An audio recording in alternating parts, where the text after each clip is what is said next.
Питрәчнең икенче мәктәбе укучысы Валерия Волкова күп балалы гаиләдән. Мәктәптә аның белән 2 энекәше һәм сеңлесе укый. Шуңа күрә Питрәчле әлеге мәгариф учреждениесен тамамлаган Иван Алексеев нәкъ бу гаиләгә бүләк ясарга булган. Поскольку в этой школе также имеются лица, которые нуждаются в данной, так скажем, аппарате телефонном, поэтому мне было приятно оказать такую помощь нуждающимся в этом семьям.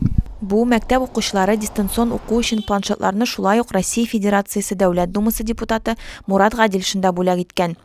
Аларны күп балалы һәм аз керемле гаиләләрдә тәрбияләнүче мәктәп укучылары әти-әниләренә тапшырдылар. Сегодня мы вручаем вам планшеты, ваши дети находятся на дистанционном обучении. Данные планшеты нами получены от депутата Госдумы Гадилшина Мурата Асфандиярыча. Поэтому, чтобы ваши детки учились, мы эти планшеты вам вручаем на пользование при дистанционном обучении. Спасибо. Да, нам нужен был этот планшет, потому что я воспитываю одна, у нас один телефон на двоих, возможности не было такой. И большое спасибо. Да, нам очень нужен этот планшет, потому что у меня 2 детей, сам перегруз в школе идет большой, памяти не хватает. Спасибо большое за планшет, который нам сегодня подарили.